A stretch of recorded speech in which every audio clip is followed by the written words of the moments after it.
পেহেলগাম হামলায় ধর্মীয় পরিচয় জেনে জেনে খুন করা হয়েছিল, বেছে বেছে খুন করেছিল সন্ত্রাসবাদীরা, সিঁদুর মুছিয়ে দিয়েছিল বাংলার এই ভারতের বহু নারীর।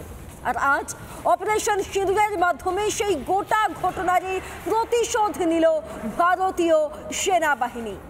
যারা ভুক্তভোগী সেদিনের, তারা আজকে দাঁড়িয়ে বলছেন এই প্রতিশোধ দেখে তারা শান্তি পেয়েছেন, তারা খুশি হয়েছেন।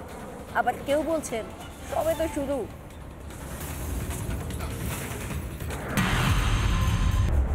মঙ্গলবার মধ্যরাতে ভারতের অপারেশন সিঁদুর গুঁড়িয়ে দিয়েছে একের পর এক জঙ্গি ঘাঁটি, মুখের ওপর জবাব দিয়েছে পাকিস্তানকে। খবর শুনে বিতান অধিকারী স্ত্রী বলছেন প্রতিশোধ পূর্ণ হয়েছে। গভর্নমেন্টের কাছে শুধু থ্যাংক ইউ বলার আছে। জাস্টিস চেয়েছিলাম গভর্নমেন্টের কাছে, ইন্ডিয়া গভর্নমেন্ট উনি অ্যাকশন নিয়েছেন, তার জন্য আমি এই যে হাত জোর করে বলছি। কিন্তু একটাই প্রেয়ার, ভবিষ্যতে যাতে কারোর সিঁদুর না যায়, এই জঙ্গি, এই টেররিস্ট, এদের প্রতি যাতে প্রচন্ড স্ট্রিক্ট হয়। মর্মান্তিক মৃত্যু কারোর ওয়াইফকে চোখের সামনে দেখতে না হয়, কারোর বাচ্চাকে দেখতে না হয়। নিহত সমীর গুহ স্ত্রী বলছেন পাকিস্তানকে একেবারে শেষ করে দিক ভারত। শত্রুকে তো আক্রমণ করতেই হবে।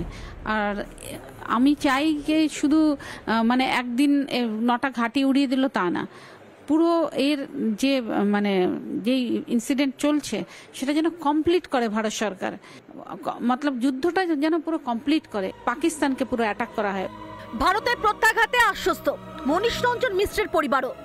পেহেলগাঁও হামলায় নিহত হন পুরুলিয়ার মনীষ। সমূলে সন্ত্রাসীদের নিধন ও সন্ত্রাসীদের আশ্রয়দাতাদেরও উচিত শিক্ষা দেওয়া হোক বলছেন নিহত মনীষ রঞ্জন মিশ্রের ভাই রাহুল রঞ্জন মিশ্র। शुरुआत है, ऐसा मतलब लगातार चलते रहना चाहिए जब तक खत्म ना हो जाए पूरी तरह से ये जो आतंकवादी संगठन है या आतंकवाद को समर्थन देने वाले जो लोग शामिल हैं उन्हें पूरी तरह से बर्बाद कर देना है। यही चाहूँगा कि मतलब भारत सरकार ভারতও যে সন্ত্রাসীদের একেবারে শেষ করে দিতে চায়, স্বরাষ্ট্রমন্ত্রী সোশ্যাল মিডিয়া পোস্টে তেমনই ইঙ্গিত। সন্ত্রাসবাদকে পুরোপুরি খতম করার হুঙ্কার অমিত শাহের। এলিনা ভট্টাচার্য, অরবিন্দ মাহাতো রিপোর্ট, রিপাবলিক বাংলা।